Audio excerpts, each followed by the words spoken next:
मिला था वही रामायण से बात।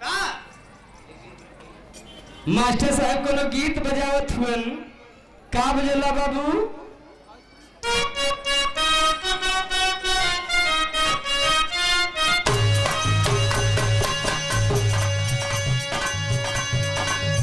कोनो लड़की इतना सुघर चेहरा बना के सलोहे सिंगार सजा के बाबू अब मेला में चल दिलस। कौनो लड़का मन चला दिखलस बोलस के हाय हाय रे। आखिर लड़किया लड़किया से कहत बिया का कहले बाबू मास्टर साहब।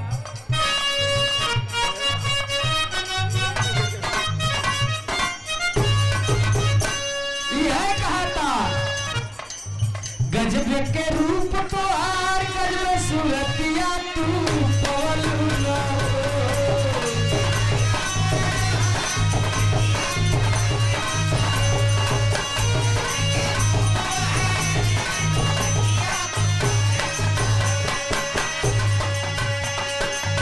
गजब के रूप तो आर गजब सूरतिया तू पवलुना। रानी हमके दीवाना बनवलुना।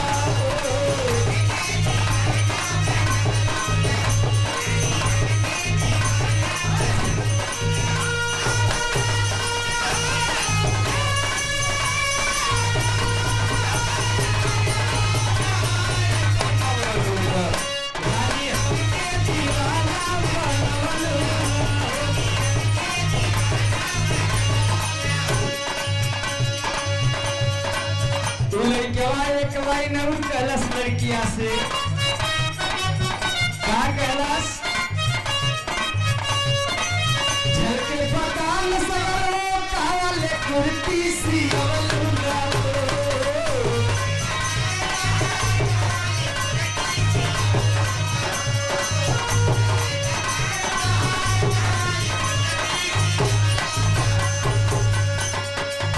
आप प्रेम से थे बाबू जी की ओर से बसना के कोटेदार जी की ओर से अन्नदाता हुए इनके तरफ से बहुत से माया पुरस्कार 21 रुपया 5 के पलगी बस भेन के साथ साथ पलगी प्राम हो बाबू।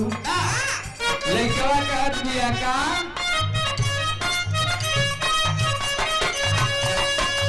झलके पताल सगरो काले कुर्ती सी अवलुना।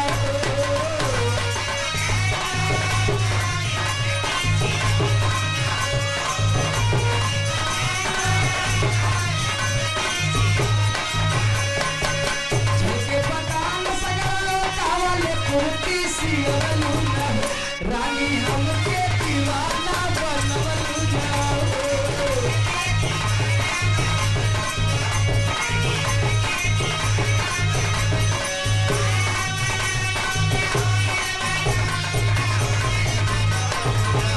रानी हमके दीवाना बनवलुना।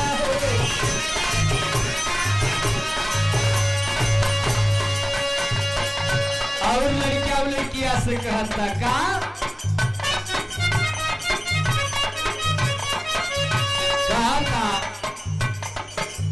कहिया बताई बताई बतानी।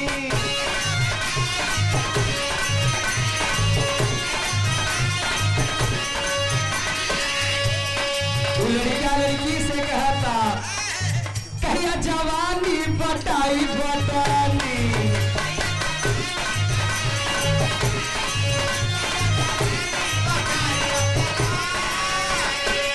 के खाई तोहरा से तार चटानी।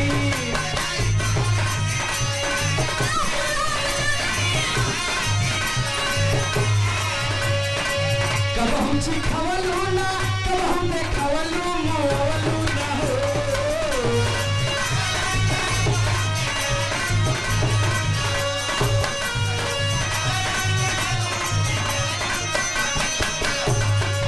कबहू चिखवलू ना कबहू देखवलू मोवलू ना हो।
के मिजाज बदल गई है। लॉकडाउन के गाना है। लॉकडाउन में कौनो दुल्ही दुल्हा के बात है। बेचारा बम्बई से विजय भैया चल गईलस, घर पर पहुंचल है। 14 दिन बितावे के बाद ओका मौका मिलल है। राती के वक्त बाद सेच के बात है। अपने दुल्हन से कहा था, मर्दवा का कहले बाबू,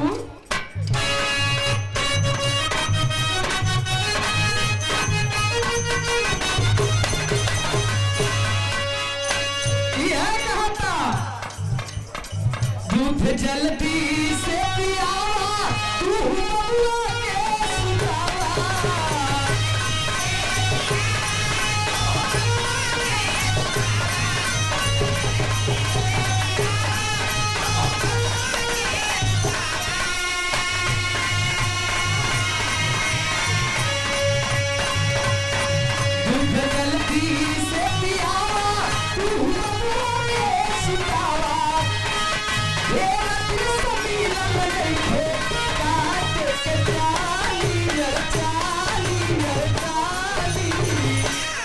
सुत गाइल बाबुआ, सुत गाइल बाबुआ, सुकिया वाली, सुत गाइल बाबुआ।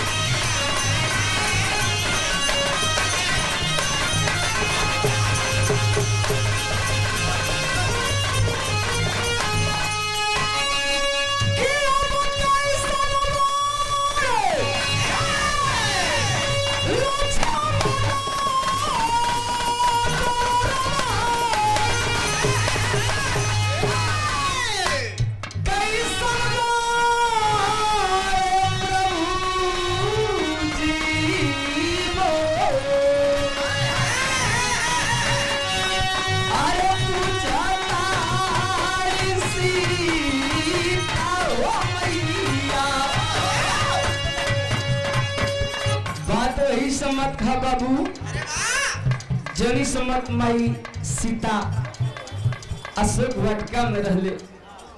हनुमान जी पता लगावत तो वही जगह पहुंच गईलन। जब मुदरी दे लगलन बाबू, मुदरी देहलन, वही सम्मत माई जानकी हनुमान जी से पूछत हुवन, का पुत्र हनुमान हमारे देवर लक्ष्मण कैसन हुवन? वही का बात है, कैसे पूछत हुआ?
तारी जा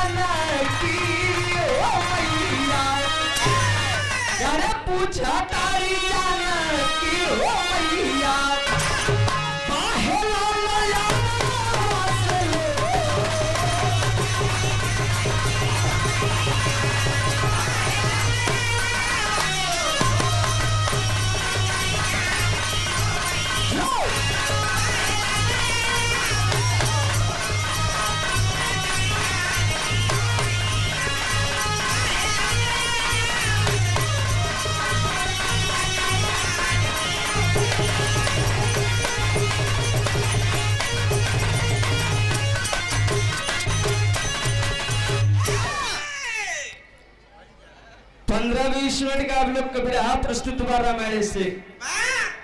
चला मास्टर साहब स्वर लेके आवा।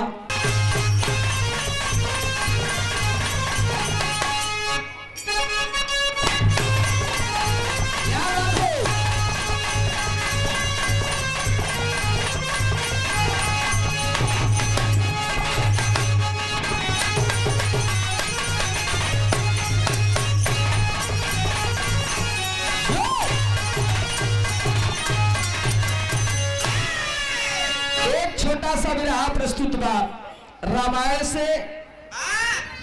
आशा ना पूर्ण विश्वास हुआ कि आप लोग के विरहा जरूर पसंद आई। चला मास्टर साहब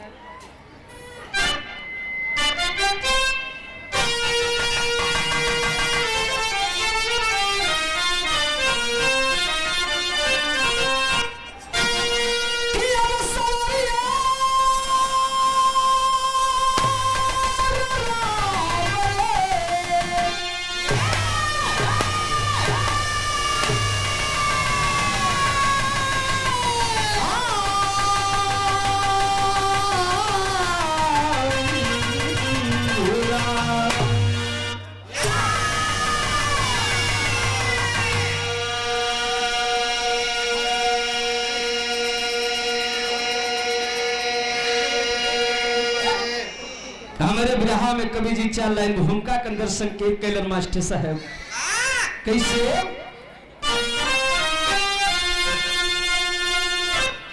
खुशियों की बस्ती जल उठी पहली किरण की छाव में, झूमते थे बागवा छाई खुशियां आकाश में। चल पड़ी लक्ष्मण पिया गंगा जटाधारी जहां, हाल में आरती कर रही है उर्मिला।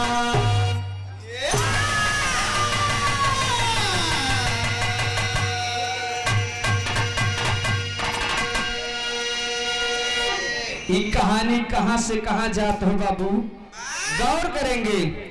जनी सम्मत मर्यादा पुस्तक भगवान राम लक्ष्मण सीता जी बन के तैयारी कैलन। वह सम्मत लक्ष्मण के पत्नी उर्मिला सोचत हुए खमास स्वामी जी 14 वर्ष खातिर बन जात हुए हम कैसे जियब। थाल में आरती सजा लेती है बाबू। सजा करके भगवान भोलेनाथ के मंदिर पे पूजा करने के लिए चल दिलस। और जब चल दिलस तो बाबू भैल का विरहा में गजल लग गई।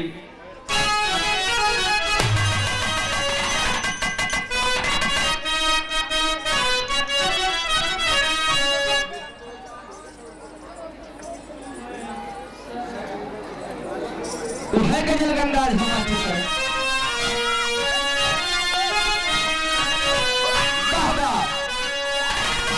वो सबको मालूम है मैं शराबी नहीं।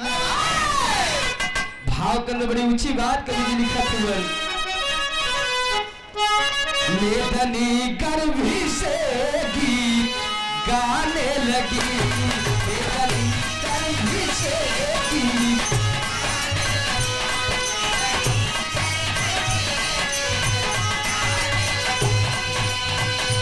जिसका सदका भी अंबर लुटाता रहे, लेदनी गर्भी से गीत गाने लगी।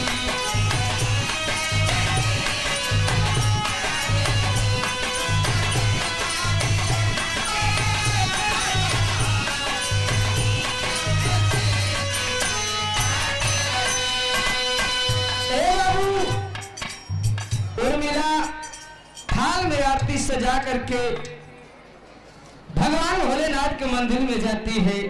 भगवान भोलेनाथ के मंदिर में पूजा करने लगी। आज पूजा करने लगल भगवान भोलेनाथ माता पार्वती प्रसन्न आकर के दर्शन दिलन। आज जब दर्शन दिलन तो बाबू जनी समझ चले लगल अयोध्या के नगरी में। घर चले लगल माई पार्वती आखिर फल देत हुअन। तब भैल का मास्टर साहब यहाँ में गीत लग गई।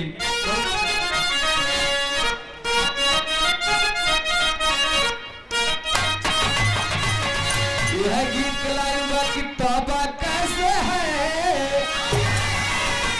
तौबा कैसे है नादान घुंघरू पायल की, तौबा कैसे है नादान।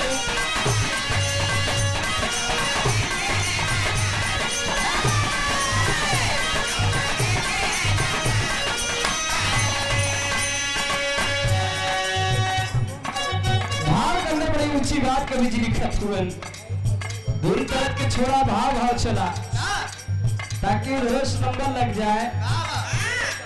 समय का भाव जनी समझ चले लगल भाव के अंदर कभी जी लिखत हुए का जब जाने को हुई तैयार, जब जाने को हुई तैयार बोलकर कम बोला।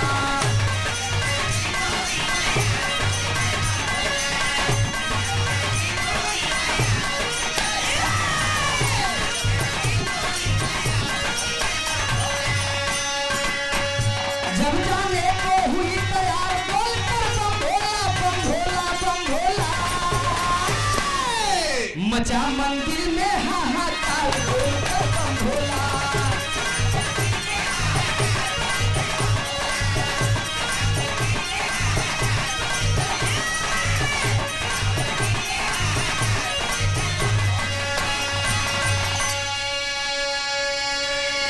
भगवान भोलेनाथ के पूजा पाठ कैले से बाबू और मिला भगवान भोलेनाथ माता पार्वती प्रकट हो करके आखिर एक फल देत हुए।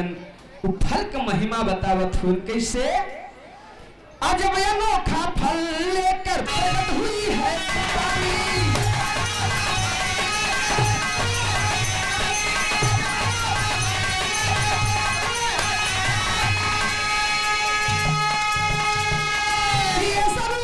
से लेकर खड़ी है भवानी,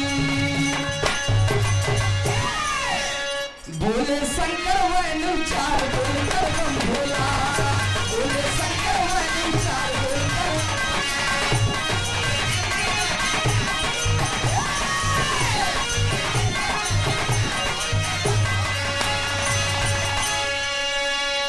माई पार्वती भगवान भोलेनाथ बाबू वही फल के देते हैं और मिला के बतावत हन के बिटिया ई फल के महिमा जानला।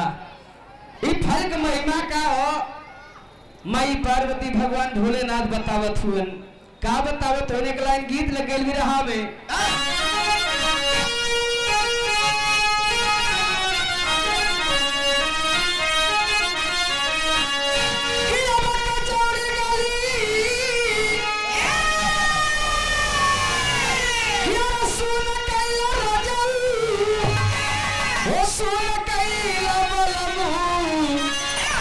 कचौड़ी गली सुन कैला रजरू, मिर्जापुर में कैला गुलजार होता, कचौड़ी गली सुन कैला रजरू।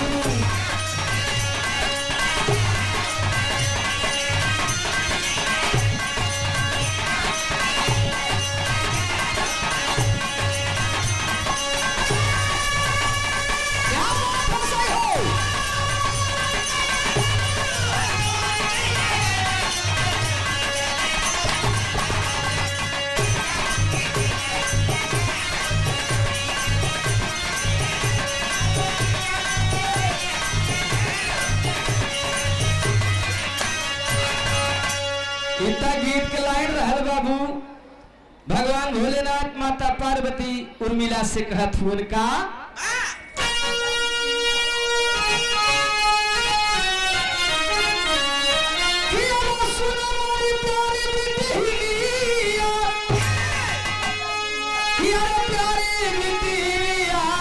प्यारी बिटिया फलवा के महिमा द्वारी यार होती सुना मोरी प्यारी बिटिया।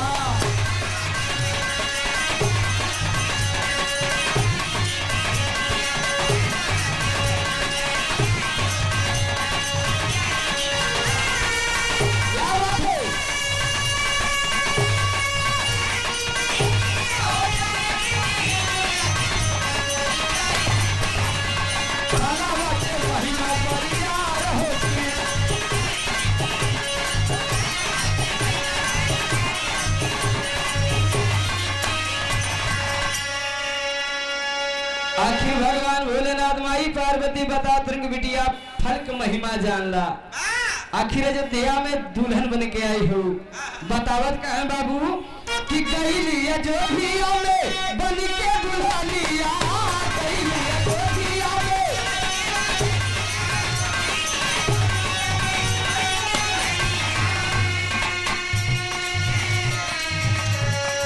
चले लखन धारी बाबा बन के विदेशिया, चले लखन धारी बाबा।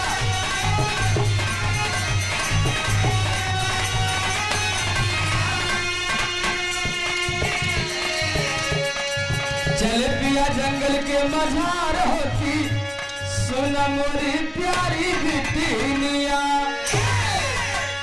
वही फल दे दिलस माता पार्वती भगवान भोलेनाथ उर्मिला के फल दे दिलस की बिटिया ई फल के महिमा जान ला।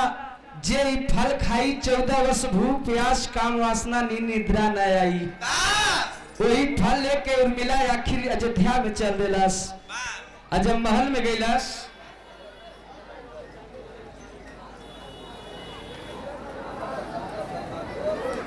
अरविंद कुमार बसना खास सिरका वाले भैया माना जाना पहचाना हुआ सिरका वाले भैया बहुत माया पुरस्कार भैया को बहुत बहुत प्रणाम। बस भजन के साथ साथ बल्कि प्रणाम है। आखिर वही फल लेकर उर्मिला भवन में जाती है। जाकर कुछ सोच समझ के आखिर कैलाश का मास्टर साहब गीत के लाइन है।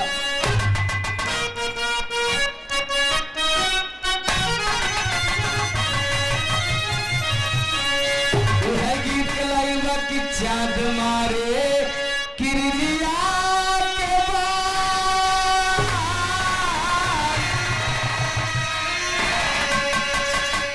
चाँद मारे किरलिया के बाल कर जवा में तान तान के।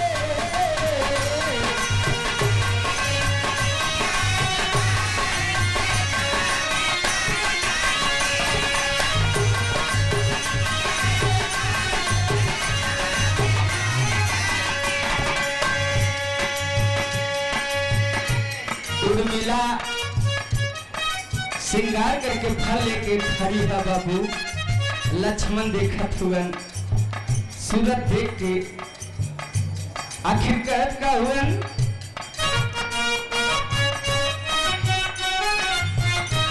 बाबा हमके कैला तो कवने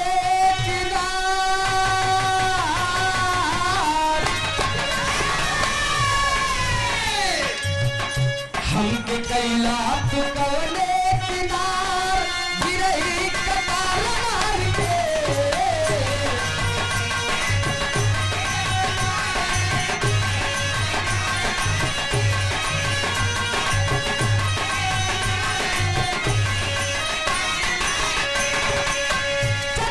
देखी रोजा खिलक मदनिया मोरवा पे कैसे नाचली मोरिया।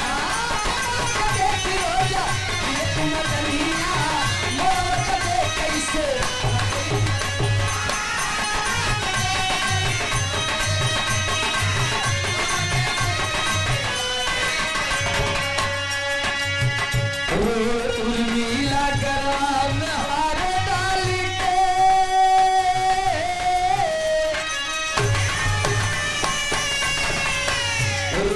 उर्मिला गरवा में हार डाल के गिरही कपाल मार के।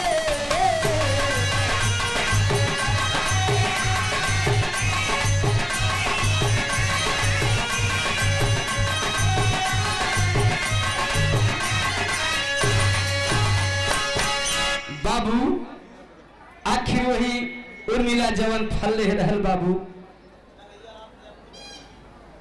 कन्हैयालाल प्रजापति बसना के पावन धरती से 21 रुपया के पुरस्कार भैया का बहुत बहुत प्रणाम। बस भैया के साथ साथ बल्कि प्रणाम बा। आखिर कुल यही सोच करके उर्मिला फल अपने पति लक्ष्मण के खियावत था बाबू। कैसे खिया था विदेशिया के लाइन में कहना पड़ा, तेरी के लाइन में कहना पड़ा। फिल्म से थे अरविंद कुमार सिरका वाले भैया, जाना पहचाना आप सिरका वाले हैं। इनके तरफ से 11 रुपया का पुरस्कार भैया बहुत बहुत प्रणाम। बस भैया के साथ साथ पर भी प्रणाम। बटेरी लाइन में कहना पड़ा मास्टर साहब।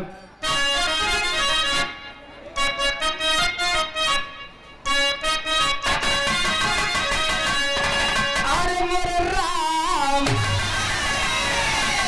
खिलाई वह साजन को उर्मिला, अरे खिलाई हो खिलाई वह साजन को उर्मिला, तब मैं महादेव गिरजा से जो फल पाई हो पाई हो पाई।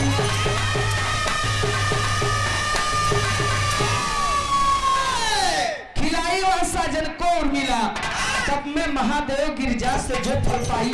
खिलाई वह साजन को उर्मिला, वही फल अपने स्वामी पति लक्ष्मण के खियाती है बाबू।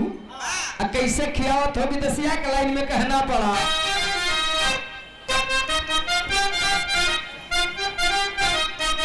बाबा यही सब सोच फाला पिया के खिलाई देली, 14 वर्ष खातिर बानी गईली बिरहिनिया,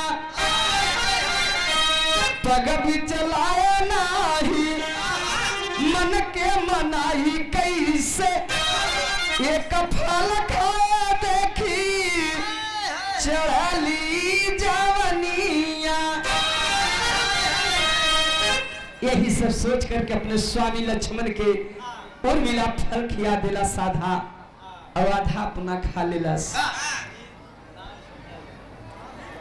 स्वामी लक्ष्मण के अपने खिया दिलन के स्वामी ई फल खैबा 14 वर्ष तक तो भूख प्यास काम वासना नी निद्रा न आई। वन में जइबा तक कहीं कोनो सुंदर नारी देख के मन बचल जाए तब। यही सब सोच करके उर्मिला अपने पति लक्ष्मण को फल आधा खिया दिलस, आधा अपना खा लेलस।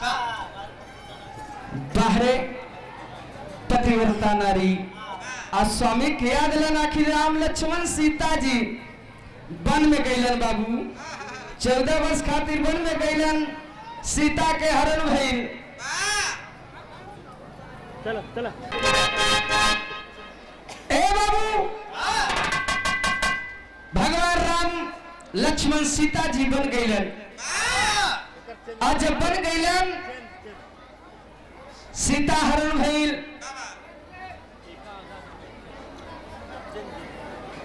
लंका दहन भइल। लक्ष्मण शक्ति लगल बाबू, लड़ाई छिड़ गई। आखिर में मर्यादा पुरुषोत्तम भगवान राम लक्ष्मण रावण का वध करके बाबू अपने नगरी में इलन। भैल का पापड़ के लाइन मास्टर साहब कहना पड़ा।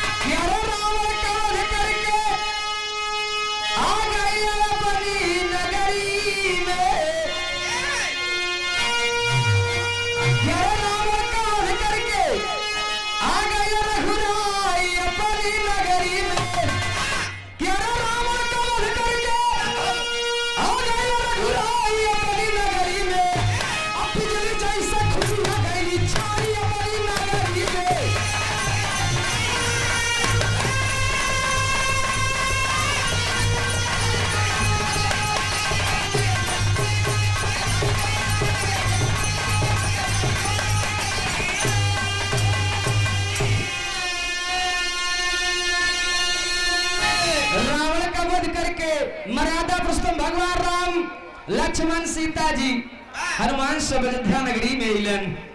बड़ी जोर से खुशियां मनावत हुए बाबू, जैसे आज यहाँ खुशी मनावत हुए रावण का वध भइल। दशहरा मनावत हुए। कहना पड़ा बड़ा जोर से हल्ला हुआ, रावण को राम है मारे, अतुल वीर मेघनाथ को लक्ष्मण जी संघारे। भारत लाल को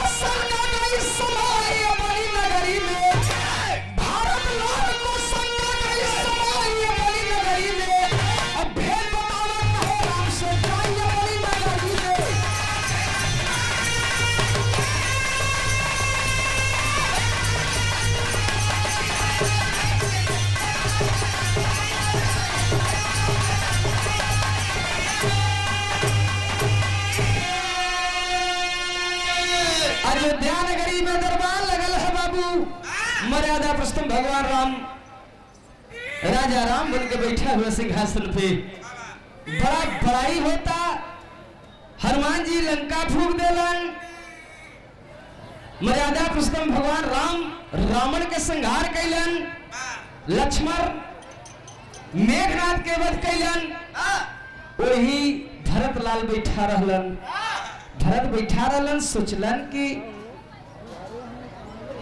मेघनाथ को वरदान रहा 14 वर्ष भूख प्यास काम वासना नींद निद्रा न करी, वही मार पाई, तो भैया लक्ष्मण कैसे मार देलन? शंका हो गई। आज जब शंका भई तो मर्यादा पुरुषोत्तम भगवान राम से भरत भैया पूछलन, भैया तोहरे साथे 14 वर्ष बन रहलन, भैया लक्ष्मण कुछ खैले ना रहलन, सोत ना रहलन। राम के भी शंका हो कि हम तो रोज एक फल देते रहने, भोजन करे विदा, ते कैसे मार देलन? आखिर लक्ष्मण को बुला करके मर्यादा पुरुषोत्तम भगवान राम पूछा था, बतावा तू कैसे मेघनाथ के वध कैला? उका तो वरदान न रहा, तो हम भोजन करे के फल देते रहे। हाँ जग लक्ष्मण कलन की भैया जवन हमें फल देत रहा भोजन करे बिना, उ फल खात न रहली। माई धरती के अर्पित के देत रहे, वसुंधरा माई के देत रहे। अब तोहरे साथे हम सोआ थे नहीं, आप खुदे जाना था। अच्छा ठीक है, भोजन नहीं करे आप जो फल दे रहे फल में लिया के दे दा। बतावत का है अल्लाह के अंदर कहना पड़ा।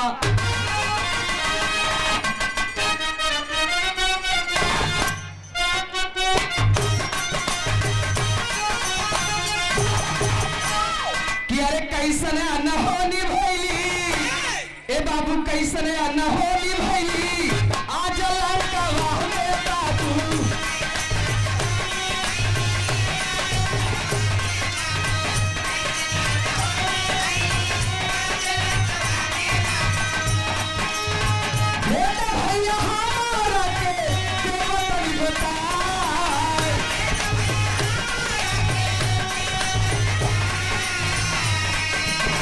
सारा वरदान में था ना था बतौलन बाबू।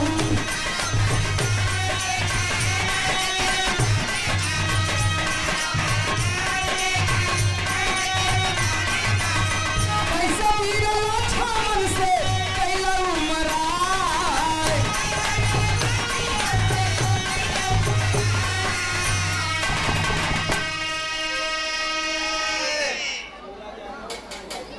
आप परम सिद्धे शिवलाल शिवराज यादव करुआदी के पावन धरती से 51 रुपया के पुरस्कार 5 के पलगी हस बहन के साथ साथ पलगी प्रणाम है बाबू।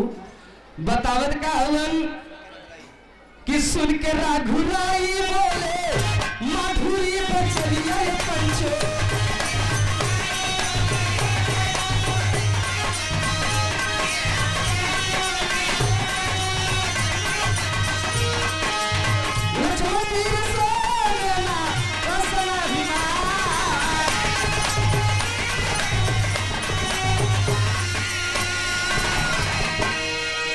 लेकिन मोरे दिल में संजय का बात भैया।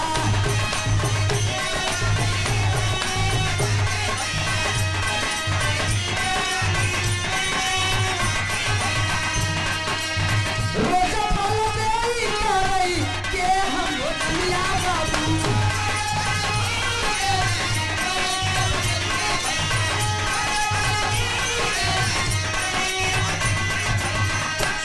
फल कामा जावा गैल होगी ना।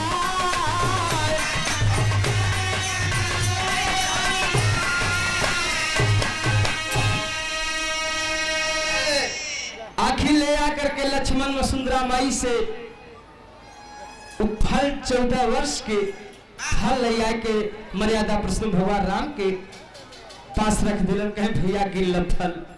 और जब फल गिराए लगल 7 फल कम हो गईलस। जब 7 फल कम हो गईलस तब भगवान राम कहलन कि का हो लक्ष्मण, इस 7 फल का है कम बा। खैले हुआ तबे न कम बा। हाथ जोड़ के लक्ष्मण कलन के ना भैया हमें 7 फल आप देबे ना भैया काहे कैसे ना दे है काहे ना भैया हमें ना दे है आखिर गिनावत है कब कब ना दे हैं लक्ष्मण गिनावत कैसे मास्टर साहब आखिर लाई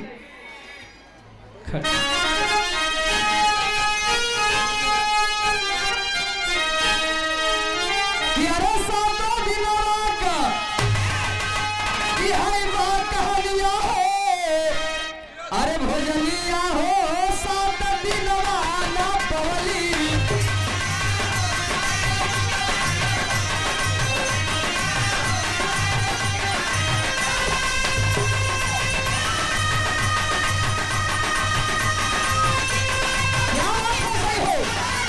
भोजलिया हो 7 दिनवा ना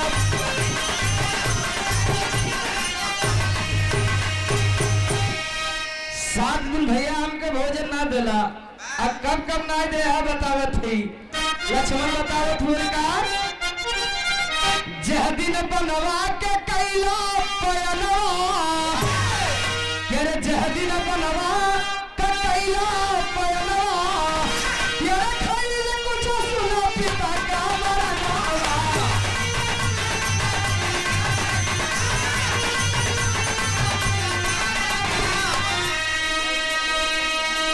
बतावत हुए कि भैया जह दिन वन में चल दिया वह दिन न तू खाए रहे ना हम खाए रहे का अच्छा ठीक बा एक फल हो गया वो बतावल का हवन की जह दिन बनवा का कैला पयनवा गया उपवास में भी तो सारा दिनवा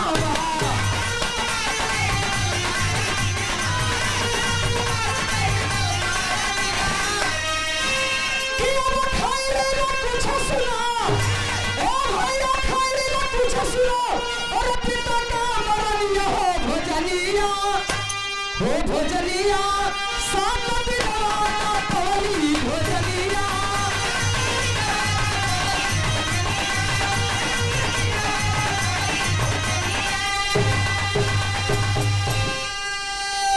कहे भैया जे दिन पिता के मरण भर वह दिन हमके फल ना दिला 2 फल हो गई और जब 2 फल हो गई कहे क्या और फल बतावत हुए का तो भैया जह दिन वनवास हुआ वह दिन न तू खैला न हम खैले जह दिन पिताजी के मरण भना तू खैला न हम खैले 2 फल 2 दिन ना देला काहे और फल बताओ तो का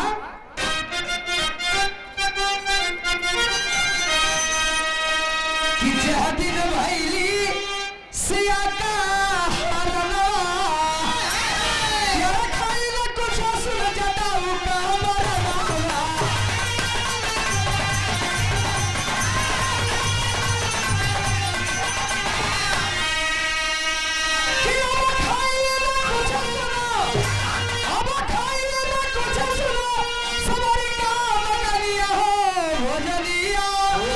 भोजलिया 7 दिनवा ना पवली भोजलिया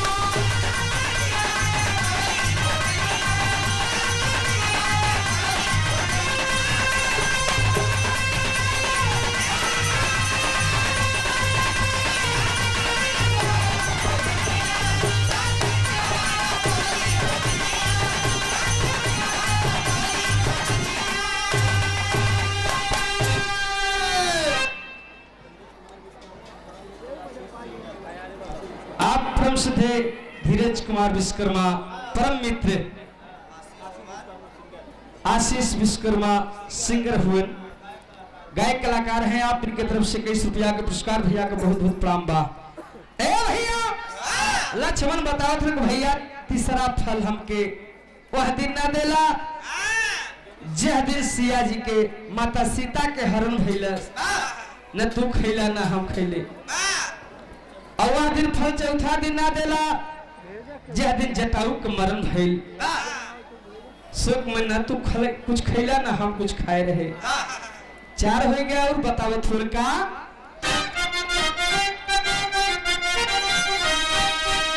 जह दिन हमारा के लागा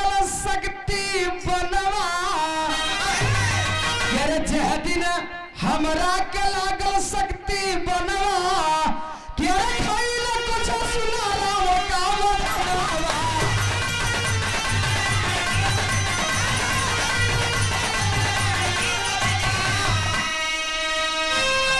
भैया जे दिन से बड़ी खिया गया रहा वह दिन फलना कैला 5 हो गया और जोनी दिना हमरे शक्ति बाण लगा रहा न तू खाए रहा ना हम खाए रहे 6 हो गया। जोनी दिन रावण के वधन भा वह दिना खुशी न तू खाया ना हम खाए 7 फल गिना दिला लक्ष्मण। दरबार में बैठे हुए सब कलर के बाहर लक्ष्मण मर्यादा पुष्प भगवान राम कलन की बाहर भैया हमार मान रख दिला। यही से कहना पड़ा कि जहदिना हमारा के लागल शक्ति बनवा फल गिरा दिलन बाबू। आखिर में कहना बा कैसे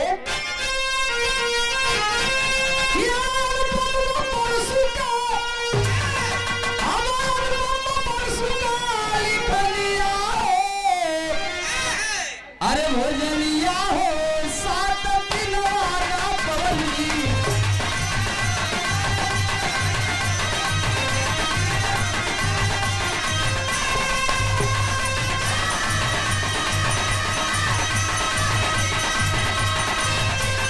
क्या बात हो भोजनिया हो 7 दिन वाला पवनी।